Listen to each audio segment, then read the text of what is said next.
almarhum, berarti sudah meninggal. Bagaimana dia bisa menerima surat dari seorang almarhum?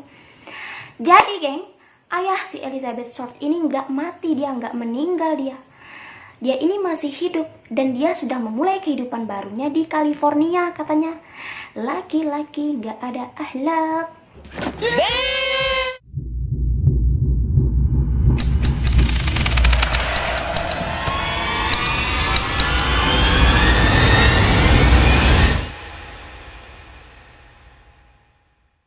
Hai geng, apa kabar kalian semua? Terima kasih sudah klik video ini. Oke geng, jadi hari ini aku akan membahas ke kalian tentang sebuah misteri kematian geng, yang hingga saat ini belum terpecahkan dan belum diketahui siapa pelakunya geng. Nah geng, pernah nggak kalian ini mendengar sebutan nama Black Dahlia? Nah, mungkin sebagian besar dari kalian ini mengenalnya sebagai sebuah band yang beraliran death metal yang berasal dari Amerika, yang juga disebut dengan The Black Dahlia Murder, yang juga pernah mereka ini bermain di Indonesia, geng. Pernah gitu mereka ini konser di Indonesia. Namun, geng, sebenarnya sebutan nama Black Dahlia ini adalah sebuah penamaan untuk sebuah kasus yang sangat brutal di Amerika, geng. Yang kasus ini sampai saat ini belum terpecahkan bahkan oleh FBI sekalipun. Nah, kasus inilah yang kemudian menginspirasi band The Black Dahlia ini untuk menamai nama band mereka menjadi The Black Dahlia Murder. Meski kasus The Black Dahlia ini sudah terjadi 70 tahun silam lamanya, geng, namun kasus ini masih diperbincangkan sampai sekarang, geng, karena misterinya yang nggak terpecahkan ini. Kasus Black Dahlia ini, geng, merupakan kasus paling kelam yang tercatat dalam sejarah kriminal dunia, geng. Kenapa? Dikarenakan polisi sekalipun belum bisa memecahkan, geng, siapa pelaku pembunuhan ini. Terlepas dari itu semua, geng, di sini saya ingin menjabarkan sedikit kenapa kasus ini dinamai dengan sebutan Black Dahlia. Kenapa tidak dengan sebutan lain gitu kan? Jadi geng, wanita korban mutilasi, korban dari kasus Black Dahlia ini, dia ini senang sekali, geng, menggunakan pakaian berwarna hitam, dan dia ini juga sangat senang gitu meletakkan bunga dahlia di atas kepalanya sebagai aksesoris. Nggak hanya itu, geng, sebelum kematiannya juga nih, penamaan ini juga merujuk gitu, geng, kepada film Blue Dahlia yang dirilis setahun sebelum kematiannya gitu, geng. Makanya itulah sebabnya kasus ini dijuluki dengan sebutan Black Dahlia. Oke, geng, dari tadi saya ngoceh nggak berujung, kita nggak masuk gitu ke pembahasan. Oke, di sini kita akan mengorek-ngorek gitu. Siapa sih wanita yang menjadi korban dari kasus Black Dahlia ini? Bagaimana kronologinya? Bagaimana latar belakangnya? Dan bagaimana dia bisa menjadi korban yang sangat brutal dari pelaku yang tidak kita ketahui siapa dia? Oke, jangan bengong. Kita masuk ke pembahasan. Jangan di skip ya. Let's start.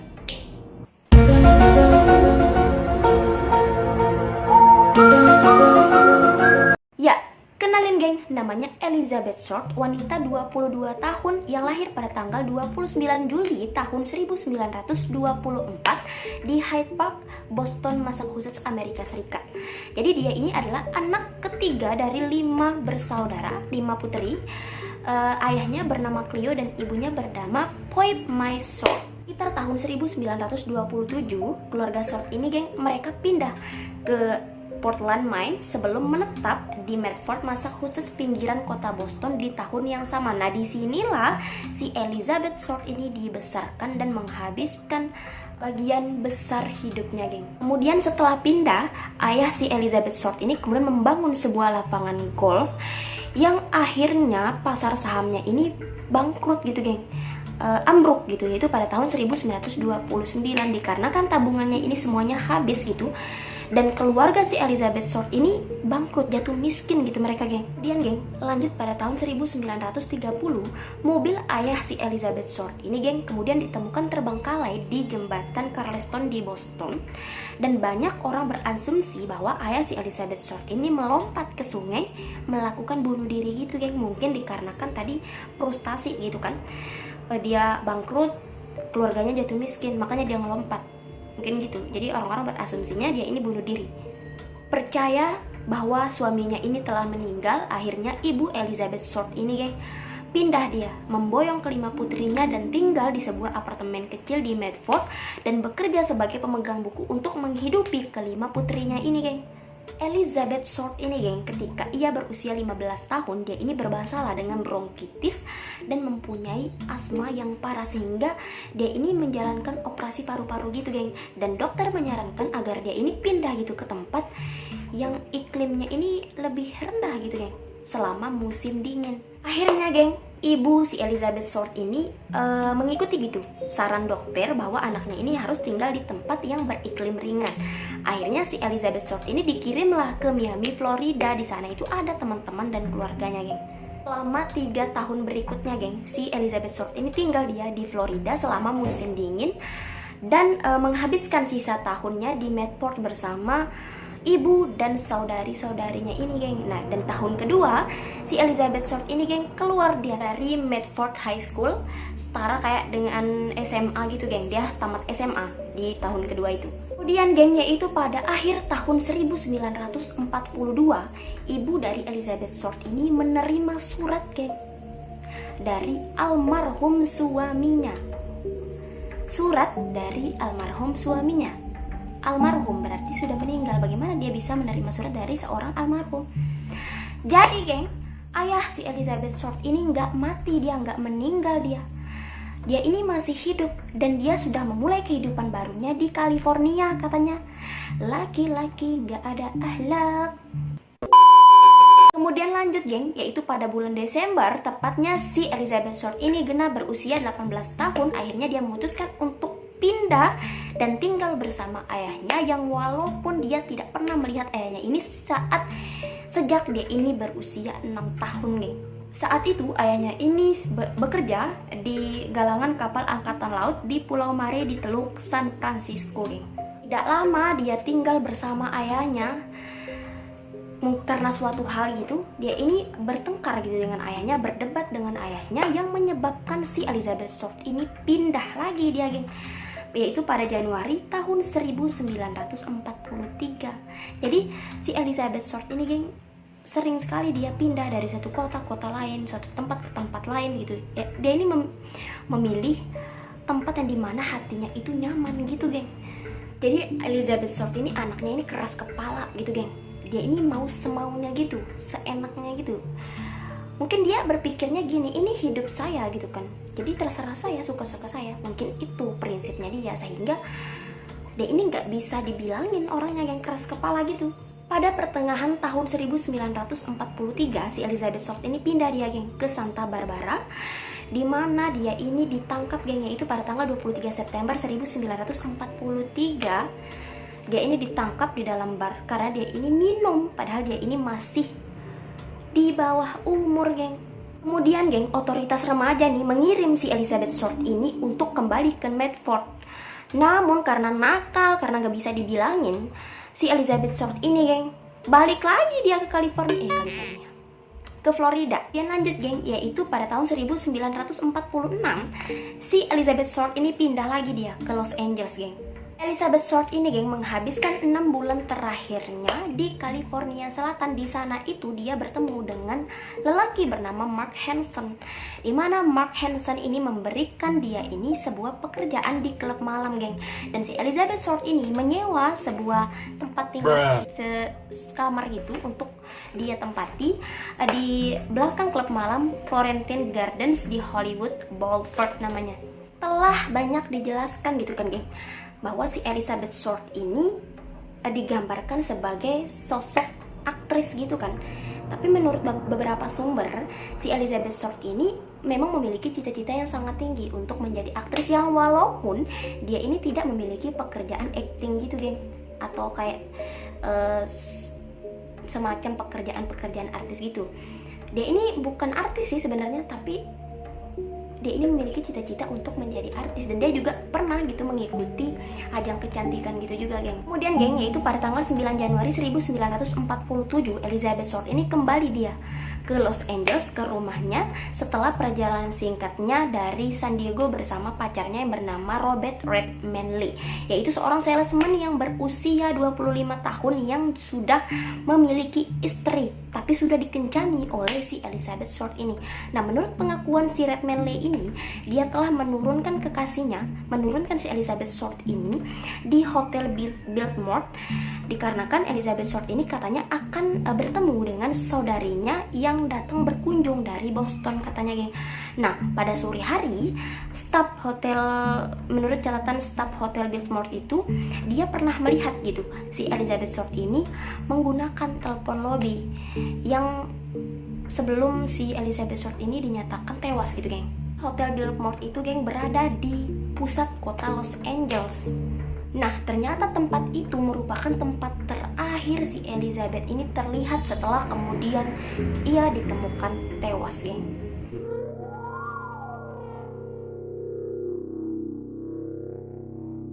Pada pagi hari, geng, yaitu tepatnya pada tanggal 15 Januari 1947, tubuh telanjang Elizabeth Short ditemukan dalam keadaan terpotong menjadi 2 bagian, geng. Dari atas ke bawah. Di tengah-tengah gitu, geng, dipotong. Potongan tubuh itu, geng, ditemukan di tanah kosong di sisi barat South Norton Avenue, di tengah-tengah antara Coliseum Street dan West Street di Leimert Park, Los Angeles, geng. Pada saat itu, geng, lingkungan tersebut masih belum berkembang, masih sepi gitu, geng, di sana. Penduduk setempat yang bernama Betty Bersinger menemukan sosok mayat tersebut, geng, yaitu sekitar pukul 10 pagi ketika ia sedang jalan-jalan dengan putrinya yang berusia 3 tahun. Awalnya si Bersinger ini, geng, mengira mayat itu merupakan manik toko yang sudah dibuang gitu, geng. Nah, tapi ketika dia melihat lagi, wah, ini mayat nih, gitu kan. Akhirnya dia lari ke rumah penduduk yang terdekat di tempat itu untuk menelpon polisi, geng. Tubuh si Elizabeth Short ini, geng, dimutilasi secara penuh dia. Ini dipotong, memang ini dipotong secara penuh nih pinggangnya nih. Kemudian kulitnya ini, geng, putih pucat, nggak ada darah sama sekali, geng. Menurut pemeriksaan medis ini, geng, menentukan bahwa mayat ini telah meninggal 10 jam sebelum penemuannya gitu. Jadi waktu kematiannya ini antara sore hari tanggal 14 Januari dengan pagi hari tanggal 15 Januari itu, geng. Tubuh mayat tersebut, geng, sangat bersih, nggak ada darah sedikit pun gitu, geng. Seperti mayat ini kayak udah dicuci bersih oleh si pembunuhnya ini. Nggak hanya itu, geng, wajah mayat tersebut, geng, juga telah dipotong gitu, geng, dari sudut mulutnya hingga ke telinga gitu, geng, sehingga kayak senyum Glasgow gitu, geng. Kayak kalian tahu Joker kan, geng, di film Batman ya, seperti itu, geng. Mulutnya ini dirobek. Mayat ini, geng, juga memiliki luka di bagian paha dan payudara, di mana dagingnya ini semuanya sudah diiris-iris, dipotong-potong gitu, geng, oleh si pelakunya. Bagian bawah mayat itu, geng, diposisikan satu kaki ke atas gitu. Kemudian ususnya mayat itu, geng, sudah diatur rapi, geng, dan diselipkan di bawah pantatnya gitu, geng. Jadi, geng, anehnya mayat ini, geng, diaturnya ini seolah-olah mayat ini sedang berpuisi, geng, di mana posisi tangannya ini di atas kepala gitu, geng. Kemudian sikutnya ini ditekuk ke kanan gitu, ditekuk ke kanan, kemudian kakinya ini lebar kebukanya, seperti kayak orang yang sedang melakukan pemotretan gitu, geng. Setelah penemuan mayat itu, geng, kerumunan orang yang lewat, kemudian wartawan mulai berkumpul di sana, terutama reporter Los Angeles menjadi orang pertama yang berada di TKP untuk mengambil gambar mayat tersebut dan lokasi terjadinya penemuan itu, geng.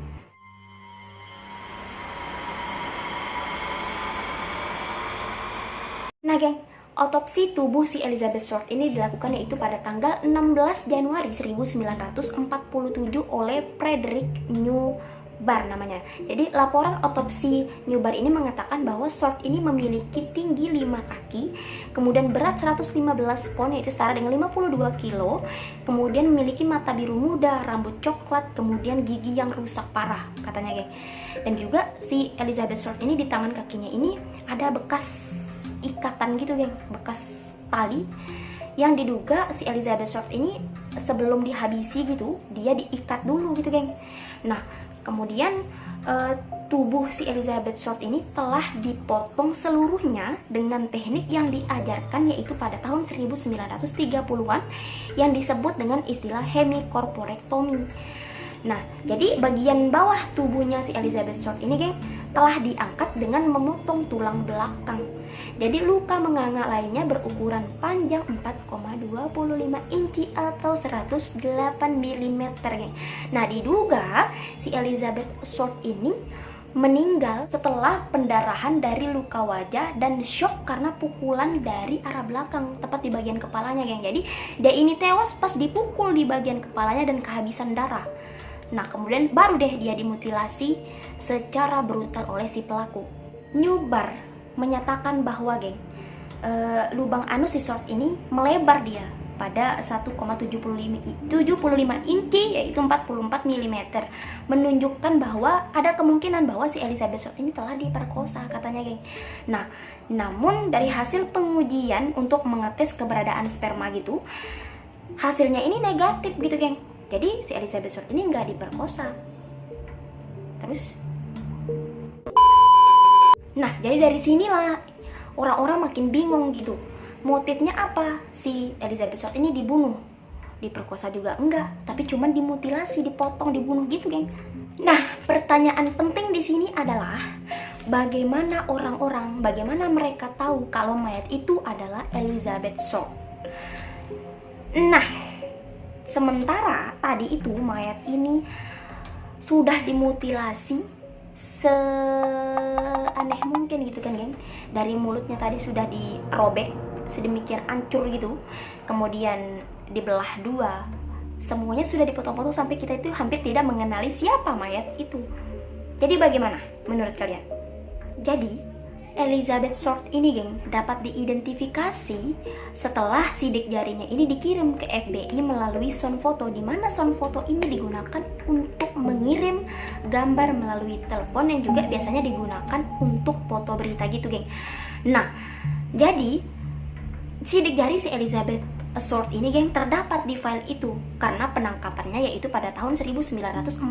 Nah, kita kembali lagi ke tahun 1943, di mana saat itu Elizabeth Short pernah ditangkap di bar karena dia ini minum saat dia masih di bawah umur. Sudah saya bahas sebelumnya tadi, geng.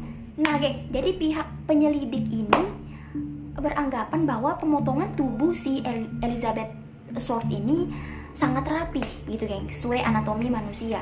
Jadi bisa saja orang yang melakukan pembunuhan ini berlatar belakang kedokteran, memiliki pendidikan ilmu kedokteran gitu, katanya, geng. Ya juga sih, kita lihat saja dari cara rapinya dia gitu kan, mengatur mayat, memotong mayat, bagaimana cara dia merancang semuanya, ini sungguh sangat-sangat rapi. Ini hanya orang yang berilmu kedokteran saja yang tahu. Jika orang pembunuh biasa kan palingan udah potong buang gitu kan, darah juga berceceran di mana-mana, tapi ini enggak. Justru darahnya ini enggak ada sama sekali gitu, geng. Berbagai cara, geng, yang dilakukan oleh polisi dan FBI agar kasus ini mendapatkan titik terang gitu, pelakunya bisa ditemukan gitu. Bahkan ada 200 orang, geng, yang diinterogasi dan sudah dilakukannya tes kebohongan, tapi hasilnya tetap nihil, geng. Belum selesai dengan kerumitan kasus ini, geng, polisi dikagetkan dengan sebuah paketan misterius, geng. Dimana dalam paketan gitu, geng, ada sebuah surat, dimana surat itu tidak ada tulisan tangan gitu, geng, tapi sebuah huruf-huruf yang disusun dengan potongan koran gitu, geng.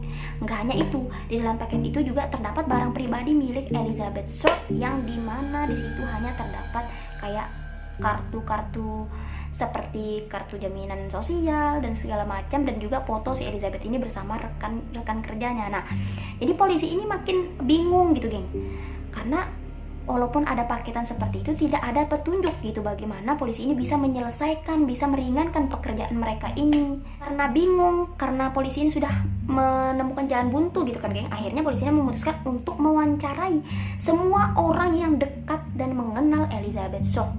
Jadi mereka ini ditanya gitu, geng, diinterogasi oleh polisi. Jumlahnya, geng, membludak. Ada ribuan orang, geng, yang diwawancarai oleh polisi agar berharap gitu kan kasus ini mendapatkan titik terang. Berdasarkan kondisi mayat Elizabeth Short yang ditemukan seperti itu, mengerikan seperti itu, jadi polisi ini menyimpulkan ada dua kemungkinan, geng. Yang pertama, pelaku pembunuhannya ini adalah orang yang memang kenal dengan Elizabeth Short, sehingga motifnya ini adalah dendam. Nah, salah satu orang yang diwawancarai yaitu Mark Hansen, yaitu laki-laki yang tadinya memberikan Elizabeth Short ini pekerjaan, yaitu bekerja di klub malam miliknya gitu, geng. Nah, jadi Mark Hansen setelah diwawancarai, diinterogasi sedemikian rupa, hasilnya tetap nihil, geng. Nah, kedua yaitu adalah pembunuh berantai, yang dimana saat itu memang marak sekali, sering sekali terjadi pembunuhan berantai gitu. Apalagi si Elizabeth Short ini juga sering keluar malam dia, geng. Sering keluyuran malam-malam dengan pakaian seksi segala macam. Nah, jadi bisa jadi gitu kan, karena dia keluyuran malam-malam, terus dia ini menjadi sasaran pembunuh berantai gitu, geng. Dimana pembunuh berantai ini biasanya orang yang memiliki jiwa psikopat, memiliki jiwa haus akan darah, haus akan,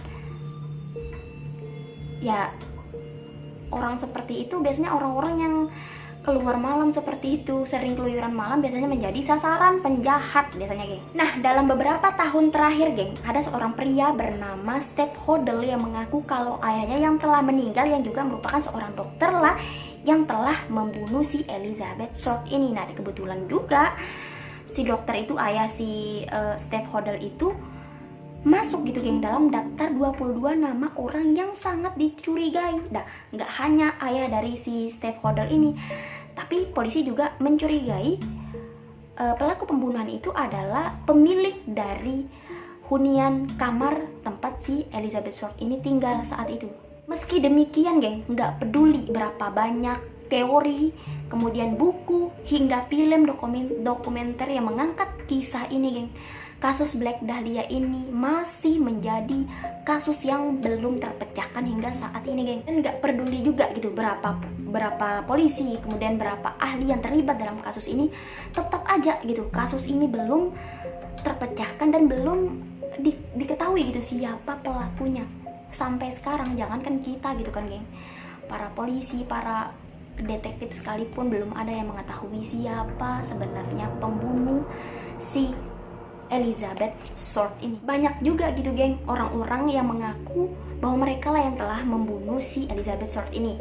Tapi polisi ini menganggap mereka ini mencari sensasi gitu, geng, hanya mencari sensasi. Setelah sudah diselidiki lebih lanjut, ternyata bukan mereka. Jadi mereka ini hanya kayak numpang tenar gitu, mungkin karena kasus ini sangat membludak sekali, sangat terkenal sekali saat itu. Bahkan sampai sekarang sudah diangkat filmnya. Nah, jadi menurut kalian, geng, siapa sih sebenarnya pembunuh dari kasus Black Dahlia ini, pembunuh dari si Elizabeth Short ini? Menurut saya pribadi ini orangnya ini pasti berlatar belakang kedokteran ini. Pasti orang memang sudah mengetahui struktur tubuh manusia gitu, geng.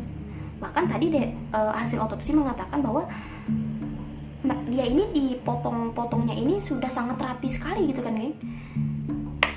Jadi ini fix orang yang membunuhnya ini berlatar belakang kedokteran. Oke, itulah tadi pembahasan dari kasus The Black Dahlia, yaitu seorang wanita yang bernama Elizabeth Short yang dipotong secara brutal dan potongan tubuh itu tidak memiliki darah.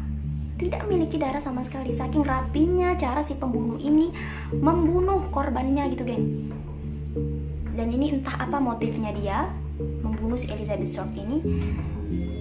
Mungkin dendam atau apa gitu kan.